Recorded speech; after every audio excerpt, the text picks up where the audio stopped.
ഈ hedge funds എന്തായിരുന്നു? Short selling എന്താണെന്ന് അറിയായിരിക്കും. ഷോർട്ട് സെല്ലിംഗ് എന്ന് പറയുന്നത് ഓവർ 140% ഓഫ് എക്സിസ്റ്റഡ് ഷെയർസ് ആണ്. Billions of dollars. അതെ, billions of dollars. Hedge funds വിറ്റ് വാല്യൂ $17 ആയിരുന്നു. അറ്റ് ദി എൻഡ് ഗെയിം സ്റ്റോപ്പിന് വാല്യൂ 430+ ആയിരുന്നു. Welcome back to another episode of the Wealthy Leader podcast. Today's topic is GameStop incident. അത് game stop scam എന്നും പറയാം.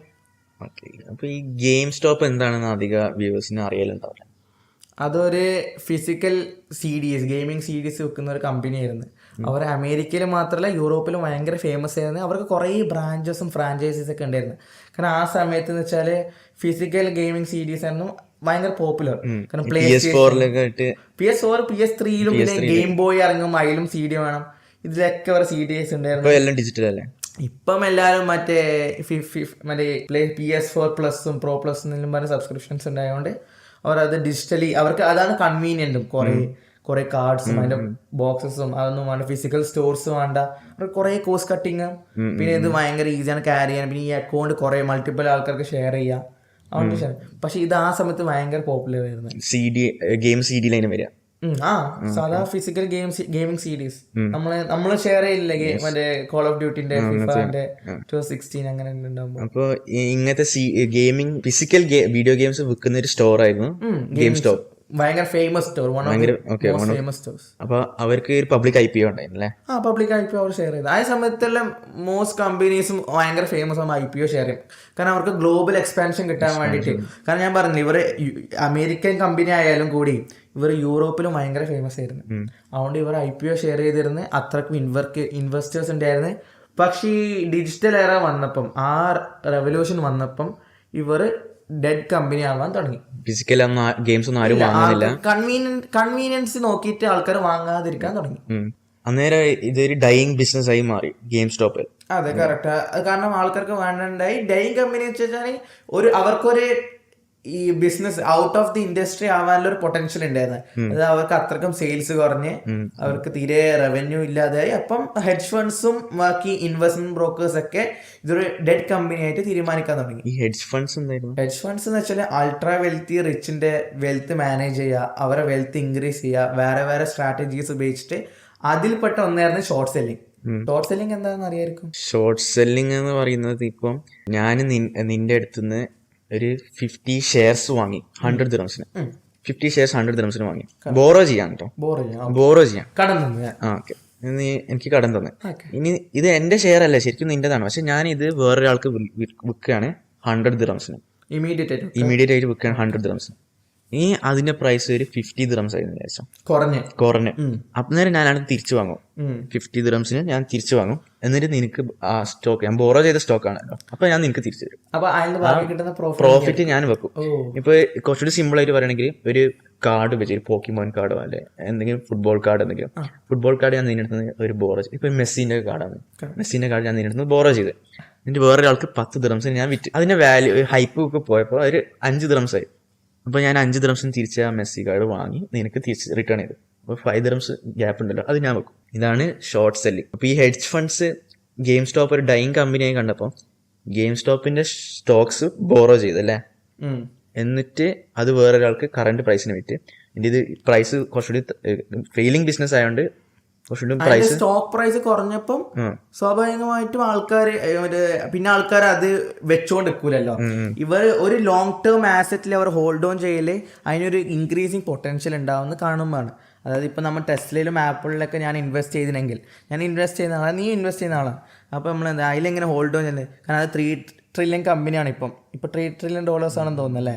അവരിപ്പോൾ അങ്ങനത്തെ ഒരു വലിയ കമ്പനിയാണ്. നമ്മൾ ഇങ്ങനെ ഹോൾഡ് ഓൺ ചെയ്ത് നമുക്ക് ഉറപ്പാണ് ഇപ്പോഴത്തെ AI അതൊക്കെ ഇൻ്റഗ്രേറ്റ് ചെയ്യുന്നതുകൊണ്ട് എന്തായാലും ആ കമ്പനി വളരും. കറക്റ്റ് അല്ലേ? അതുകൊണ്ട് നമ്മളത് ഹോൾഡ് ചെയ്യും. പക്ഷേ ഒരു ഡൈയിങ് കമ്പനി പോലെ GameStop പോലെ ഡൈയിങ് കമ്പനിയിൽ നമ്മൾ എന്തായാലും വെക്കൂല. ആസ് എൻ ഇൻവെസ്റ്റർ ഞാൻ വെക്കൂല. എവരിഡേ ഇൻവെസ്റ്റേഴ്സ്, സാധാരണ ആൾക്കാർ. അപ്പോൾ അവർ പെട്ടെന്ന് വിൽക്കാൻ നോക്കും. പെട്ടെന്ന് വെക്കുമ്പോൾ എന്താ, ക്രാഷ്, അതിൻ്റെ വാല്യൂ കുറയും. അപ്പം hedge funds hedge funds come and they buy it for less price. And they return the stock to the broker. Yes. From who they borrowed it from. അപ്പോൾ ഈ GameStop ഇൻസിഡന്റ് എന്താ സംഭവിച്ചത്? എന്താണ് GameStop ഞാൻ പറഞ്ഞില്ലേ, ഈ ഹെഡ്ജ് ഫണ്ട്സ് ബോറോ ചെയ്ത് stock പോലെ ഷോർട്ട് സെല്ല് ചെയ്തു. ഷോർട്ട് സെല്ല് ചെയ്ത് കഴിഞ്ഞിട്ട് ഇവര് ഇത് താഴെ പോകാൻ എക്സ്പെക്ട് ചെയ്യാണ്. സെൽ എന്ന് വെച്ചാൽ ചെറിയ ഷോർട്ട് സെല്ലിംഗ് ഒന്നുമല്ല, ഓവർ 140% ഓഫ് എക്സിസ്റ്റഡ് ഷെയർസ് ആണ്. Billions of dollars. അതെ, ബില്യൺസ് ഓഫ് ഡോളേഴ്സ്. ഹെഡ്ജ് ഫണ്ട്സിന് ഇത് അത്രയ്ക്കും പ്രോഫിറ്റ് ഉണ്ടെന്ന് ഉറപ്പിച്ചുകൊണ്ടാണ് അവരെ ഷോർട്ട് സെൽ ചെയ്തത്. പക്ഷെ ഒരു യൂട്യൂബർ ഉണ്ടായിരുന്നു തോന്നുന്നു, കീത്ത് ഗിൽ, റോറിംഗ് കിറ്റി എന്നാണ് യൂട്യൂബ് ചാനൽ. അവരെന്താ ഇത് റെഡിറ്റിലേക്ക് എടുത്ത്. അന്നൊക്കെ റെഡിറ്റിലായിരുന്നു ആൾക്കാർ അധികം ന്യൂസും ടെക് അപ്ഡേറ്റ്സും ഇൻവെസ്റ്റർ അപ്ഡേറ്റ്സ് ഒക്കെ ഫോളോ ചെയ്യുന്നുണ്ടായിരുന്നു ആൾക്കാർ. കാരണം ഈസി ആക്സസ് ആയിരുന്നു, പിന്നെ ഭയങ്കര റിലയബിൾ ആണ്, പിന്നെ എല്ലാ ഗ്ലോബൽ എക്സ്പാൻഷൻ ഉള്ള ഒരു സംഭവമായിരുന്നല്ലോ റെഡിറ്റ്. എല്ലാവർക്കും കുറെ നാഷണാലിറ്റീസും എല്ലാം അറിയുന്ന സംഭവമായിരുന്നല്ലോ ഈ റോറിംഗ് കിറ്റി. കീത്ത് ഗിൽ എന്ന് പറയുന്ന ആള് റെഡിറ്റിൽ പോയിട്ട് ഗെയിം സ്റ്റോപ്പിന് ഷെയർസ് വാങ്ങാൻ പറഞ്ഞു. അയാൾ സ്വന്തമായിട്ട് വാങ്ങി. എന്നിട്ട് അയാൾ പറഞ്ഞു ഇത് വാങ്ങിക്കോ, ഇത് നമുക്ക് ഇപ്പം as A retail traders we can go against the hedge funds. അത് കാരണം ഇതിന് ഹെഡ്ജ് ഫണ്ട്സ് ഇട്ട വാല്യൂ വളരെ കുറവാണ്. ഇതിനെക്കാട്ടി കൂടുതൽ വാല്യൂ നമുക്ക് ആക്കാൻ കഴിയും. ഇവരെല്ലാരും മാസീവായിട്ട് വാങ്ങാൻ തുടങ്ങി. അതായത് ഇതിന്റെ വാല്യൂ ഇപ്പൊ അണ്ടർ വാല്യൂഡ് ആണെന്ന് വിശ്വസിച്ചല്ലേ? He thought it was undervalued because he was an expert in investing. He understood it was undervalued. Keith Gill എന്നത്തെ ഒരാള്, അയാൾ ഇൻവെസ്റ്റ്മെന്റിൽ അയാൾ വെരി നോളജബിൾ ആയിരുന്നു. അതുകൊണ്ട് അയാൾ അങ്ങനെ ആ സ്റ്റോക്ക് നോക്കിയപ്പോൾ അത് വെരി അണ്ടർവാല്യൂഡ് ആയിരുന്നു. അതുകൊണ്ട് അയാൾ എന്ത് ചെയ്തു, സ്റ്റോക്ക് വാങ്ങി. വാങ്ങാൻ പറഞ്ഞു. അപ്പൊ ഇതിന്റെ പ്രൈസ് മേലെ പോയി എന്ന് വെച്ചാൽ ചെറിയ ഇതൊന്നല്ല. കാരണം ഹെഡ്ജ് ഫണ്ട്സ് വിറ്റ വാല്യൂ $17 ആയിരുന്നു. അറ്റ് ദി എൻഡ് ഈ ഇൻസിഡന്റ് എല്ലാം കഴിഞ്ഞിട്ട് ഇതിന്റെ റിപ്പോർട്ടഡ് ഗെയിം സ്റ്റോപ്പിന് വാല്യൂ $430+ ആയിരുന്നു ഇൻ ഡോളേഴ്സ്. $430+ എന്ന് വെച്ചാൽ എത്ര ഇൻക്രീസ് ആണല്ലേ? ശരിയാണ്. അപ്പൊ ഈ ഹെഡ്ജ് ഫണ്ട്സ് ഇത് താഴെ പോന്നിട്ട് വിൽക്കാന്ന് വിചാരിച്ചു. കാരണം ഈ ഹെഡ്ജ് ഫണ്ട്സ് ഇത് ബോറോ ചെയ്യുന്നതാണ്. അപ്പൊ ഇവർക്ക് വാല്യൂ കുറഞ്ഞാലും കൂടിയാലും ഇവർക്ക് എന്തായാലും വാങ്ങേണ്ടി വരും. കറക്റ്റ് അല്ലേ? കാരണം ഇത് ബോറോ ചെയ്ത് ബ്രോക്കറിന്റെ തിരിച്ചു കൊടുക്കണം. എന്ത് ബോറോ ചെയ്താൽ തിരിച്ചു കൊടുക്കണം. അപ്പൊ ഒരു വാങ്ങിയതിനെക്കാളും കൂടുതൽ പ്രൈസില് അല്ല, വിറ്റതിനെക്കാളും കൂടുതൽ പ്രൈസിൽ വാങ്ങേണ്ടി വന്നു. അപ്പൊ എന്താണ് ബില്യൺസ് ഓഫ് ഡോളേഴ്സ് ലോസ് വന്നു. മെയിൻ ഒരു ഹെഡ്ജ് ഫണ്ട് മെൽവിൻ ക്യാപിറ്റൽ എന്നാണ് കമ്പനി. അവരെത്ര 6 ബില്യൺ അങ്ങനെ ലോസ് വന്നു. അവർ ടോട്ടൽ ഇൻകം മാത്രമല്ല, അവർ total valuation, company valuation 6 billion ആയിരുന്നു. ലാസ്റ്റ് ഈ 6 ബില്യൺ അവർക്ക് കൊടുക്കേണ്ടി വന്നോണ്ട് അവരെ ബെയിൽ ഔട്ട് ചെയ്യേണ്ടി വന്നു വേറെ ഹെഡ്ജ് ഫണ്ട്സ്. അവർ ലാർജ് നെറ്റ്വർക്ക് ആയിരിക്കും. അവർ വേറെ ഹെഡ്ജ് ഫണ്ട്സ് വന്നിട്ട് ഫണ്ട് ചെയ്തിട്ട് ബെയിൽ ഔട്ട് ചെയ്യേണ്ടി വന്നു. അത്രക്കും വലിയ സിറ്റുവേഷനിൽ പോയി. ഇതിനിടയിൽ റോബിൻഹുഡ് ഇവര് ഗെയിം സ്റ്റോപ്പ് ട്രേഡിംഗ് നിർത്തി എന്ന് പറഞ്ഞിട്ടൊരു അക്യൂസേഷൻ ഉണ്ടായിരുന്നല്ലേ? കാരണം റോബിൻഹുഡ് എന്ന ആ സമയത്ത് ഏറ്റവും ഫേമസ്, ഇപ്പോഴും നീ ഉപയോഗിച്ചിട്ടുണ്ടാവും. റോബിൻഹുഡ് എന്ന് വെച്ചാൽ ഒരു ഇൻവെസ്റ്റർ ബ്രോക്കറേജ് ആപ്പാണ്. Trading brokerage day to day ട്രേഡിംഗിലാണ് അവർ മെയിൻ. ഡേ ടു ഡേ ട്രേഡേഴ്സ്ക്ക് ഇൻവെസ്റ്റേഴ്സ്ക്കൊക്കെ ഉപയോഗിക്കാൻ പറ്റുന്ന നല്ലൊരു ആപ്പാണ് റോബിൻഹുഡ്. ഇവർ ഈ ഫ്ലക്ച്വേഷൻ ഇല്ല പ്രൈസിലും ഭയങ്കരമായിട്ട് ഫ്ലക്ച്വേഷൻ. ഇവർ പറഞ്ഞ റീസൺ, ഇവർ എന്ത് ചെയ്ത് ഈ ഗെയിമിംഗ് സ്റ്റോപ്പ് എന്ന് പറഞ്ഞ സ്റ്റോക്സ് വാങ്ങുന്നത് കുറക്കാൻ വേണ്ടിട്ട് ഇവർ അത് ഫുള്ളായിട്ട് ഷട്ട് ഡൗൺ ചെയ്ത്. ആർക്കും വാങ്ങാൻ കഴിയില്ല. ഹോൾഡ് ഓൺ ചെയ്യാം, പക്ഷെ വാങ്ങാൻ കഴിയില്ല. സെല്ലും ചെയ്യാം.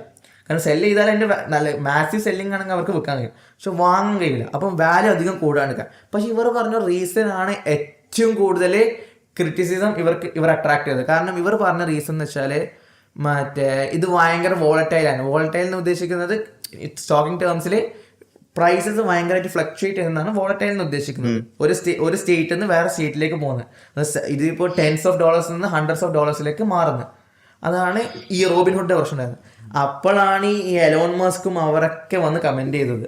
എലോൺ മസ്ക് ട്വിറ്ററിൽ നിന്ന് ഗെയിം സ്റ്റോക്ക് ട്വീറ്റ് ചെയ്ത് അന്നേരം അതിന്റെ വാല്യൂ കുറച്ചുകൂടി ഇൻക്രീസ് ആയി. കാരണം എലോൺ മസ്ക് പോലത്തെ റെപ്യൂട്ടഡ് പേഴ്സൺ കമന്റ് ചെയ്യുമ്പോൾ, അതും ഇതിൽ കോൺഗ്രസ് പേഴ്സൺസ് ഇല്ല, അതായത് കോൺഗ്രസ് പൊളിറ്റീഷ്യൻസ്, അവർ വരെ ഇൻവോൾവ് ആയി. കാരണം ഈ റോബിൻഹുഡ് പെട്ടെന്ന് വന്നിട്ട് ഒരു ഗെയിമിനെ ഷട്ട് ഡൗൺ ചെയ്താല് അത് അത്രയ്ക്കും ന്യൂസ് ചാനൽസിനും സാധാ ട്രേഡേഴ്സ് ഹെഡ്ജ് ഫണ്ട്സിന് സൈഡ് എടുക്കും പോലെ.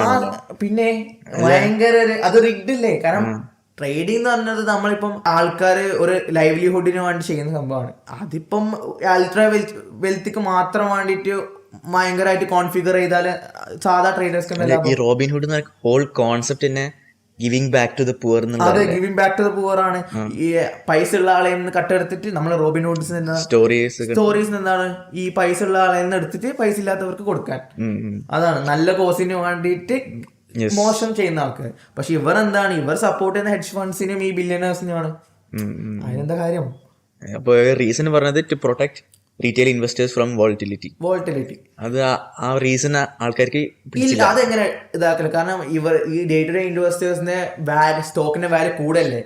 പക്ഷെ ഇവർ പറഞ്ഞത് അത് പെട്ടെന്ന് ഇടിയാൻ ചാൻസ് ഉണ്ട്. കാരണം അത് $17 ആയിരുന്നു ഇനീഷ്യൽ അതിന്റെ വാല്യൂ. ഇതിപ്പോ 400 സംതിങ് ആയി. അപ്പൊ അത് ഇപ്പൊ മീം കോയിൻസ് നമുക്കറിയില്ലേ, ഇപ്പൊ മീം കോയിൻസ് വലിയ വലിയ മീം കോയിൻസ് ഒന്നും നമ്മൾ ടാർഗറ്റ് ചെയ്യുന്നില്ല. സാധാ മീം കോയിൻസ് ഇപ്പൊ പെപ്പെ കോയിൻസ് എന്ന് വെച്ചോ, പെപ്പെ കോയിൻസ് ഒരു ദിവസം ഒരു 2 ദിവസം കൊണ്ട് 100x വന്ന ഇതാണ്. ഇപ്പൊ നമ്മൾ ഓരോ പ്രസിഡൻസിനൊക്കെ കണ്ടു, പക്ഷെ അതിനൊന്നും നമുക്ക് കമന്റ് ചെയ്യുന്നില്ല. പെപ്പെ കോയിൻ എന്ന് വെച്ചാൽ പെപ്പെ കോയിൻ ഒരു ഫ്രോഗിന്റെ, അത് 2-3 ദിവസം മീം കോയിൻ ആണ്. അപ്പോൾ ഇൻസ്റ്റാഗ്രാമിലും അങ്ങനെ സോഷ്യൽ മീഡിയയിൽ ഫേമസ് ആയിട്ട് അതിന്റെ വാല്യൂ ഭയങ്കര കൂടി. അപ്പോൾ അതിനോട്ട് ഹോൾഡ് ഓൺ ചെയ്ത ആൾക്കാർക്ക് അത് കിട്ടി. അപ്പോൾ കുറച്ച് ദിവസം കഴിഞ്ഞപ്പോൾ അതിന്റെ വാല്യൂ സ്റ്റേബിൾ ആവും അല്ലെങ്കിൽ കുറയും. കാരണം ആ സമയത്ത് വാങ്ങുന്ന ആൾക്കാർക്ക് അതിന് ലാഭമൊന്നും ഉണ്ടാവില്ല. ഈ ആദ്യം ഉണ്ടായ ആൾക്കാരില്ലേ, ഇതിപ്പോ കുറെ പ്രസിഡൻസ് ഒക്കെ ഇപ്പൊ ചെയ്യുന്നുണ്ട്. പ്രസിഡൻസ് മാത്രമല്ല, വലിയ വലിയ ആൾക്കാരൊക്കെ ഈ ഇൻഫ്ലുവൻസേഴ്സ് എല്ലാവരും. കാരണം ഇപ്പൊ മീം കോയിൻ അത്രക്ക് എളുപ്പത്തിൽ ഉണ്ടാക്കാൻ കഴിയും, ഫ്രീ ആയിട്ട് ഉണ്ടാക്കാൻ കഴിയും. അപ്പൊ അവർ പബ്ലിഷ് ചെയ്യും, കുറച്ച് പ്രൊമോഷൻ കൊടുത്താൽ അത് വലുതായിട്ട് വാല്യൂ കിട്ടും. അപ്പൊ ഇതിന്റെ പ്രശ്നം ഈ 80% ഒക്കെ കൺട്രോൾ, ഈ സ്റ്റോക്ക് കൺട്രോൾ ഇവർ കൈമായിരിക്കും. അപ്പൊ ഇവർ എന്ത് ചെയ്ത് അതിന്റെ ഭയങ്കര ഹൈപ്പ് കൊടുത്ത് അതിന്റെ വാല്യൂ നല്ലോണം കൂട്ടും. എന്നിട്ട് ഇവർ എന്ത് ഇവരെ 80% വിൽക്കും. അപ്പൊ അതിന്റെ എന്താണ് ഇമ്മീഡിയറ്റ് സെല്ലിങ്ങും അത്രയും കൂടുതൽ സ്റ്റോക്സ് സെല്ലായതുകൊണ്ട് അതിന്റെ വാല്യൂ നല്ലോണം ഇടിയും. അതാണ് ബേസിക് മാർക്കറ്റ് പ്രൊട്ടക്ട് ചെയ്യാൻ വേണ്ടിയിട്ടാണ് റോബിൻഹുഡ് റീസൺ ഉണ്ടായത്. പക്ഷെ ഇത് ഇൻവെസ്റ്റ് ഈ 80% കൺട്രോൾ ഇതിലുണ്ടായിട്ടില്ല. ആ റീസൺ നീ നോക്കണം. കാരണം ഇത് most of the stocks were bought by day to day traders, normal retail traders. Correct അല്ലേ? അപ്പൊ ഇത് പേഴ്സൺസ് പ്രോപ്പർട്ടി പോലെ ഉണ്ടത്, പീപ്പിൾസ് പ്രോപ്പർട്ടി എന്ന് നമുക്ക് പറയാം. അപ്പം അതെന്തായാലും അങ്ങനത്തെ വോൾട്ടൈൽ അല്ലായിരുന്നു. പക്ഷെ ഇവർ ആരൊക്കെയോ പ്രൊട്ടക്ട് ചെയ്യാൻ നോക്കി. പക്ഷെ ഇത് റീറ്റെയിൽ ട്രേഡേഴ്സ് ഏറ്റെടുത്തോണ്ട് ഇതൊരു വലിയൊരു ഇമ്പാക്ട് ആണ്. Retail traders versus billionaires. It's about sending a message. Correct. It's about sending a message. It's about giving a warning to traders or hedge funds that we too can make a big impact. അതായിരുന്നു ഇവരുടെ main. അയാളെ ഭയങ്കര transparent ആയിരുന്നു roaring kitty. അയാളെ വാങ്ങി അങ്ങനത്തെ എല്ലാ ട്രേഡ്സ്ക്ക് ഭയങ്കര ട്രാൻസ്പെറന്റ് ആയിരുന്നു. അതുകൊണ്ട് ആൾക്കാർ പെട്ടെന്ന് വിശ്വസിക്കും ചെയ്യും. അയാളെ റിസൾട്ട്സും അയാളെ പ്രോഫിറ്റ്സും അയാളെ ലോസസും അയാൾ എങ്ങനെയാണ് ടിപ്സും എല്ലാം അയാൾ ഭയങ്കര ട്രാൻസ്പെറന്റ് ആയിരുന്നു. ഇത് ഒരു മീഡിയ ഹൈപ്പ് സ്റ്റോക്ക് ആയതുകൊണ്ട് പിന്നെ അത് ക്രാഷ് ആയിട്ടുണ്ടാവില്ല.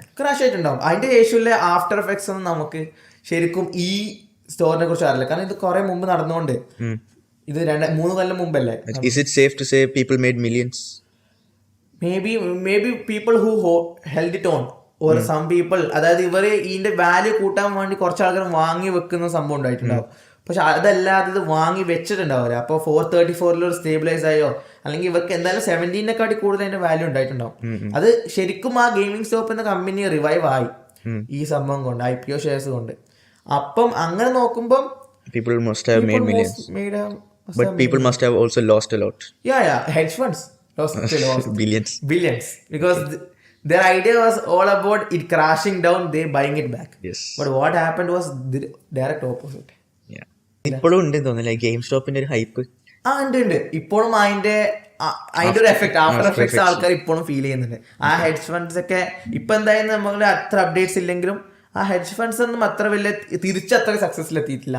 അവരെ main message it's about sending a message. അതാണ് it's about sending a warning. It can be considered a warning to hedge funds and billionaires. So that's it for today's episode. And we'll see you in the next one.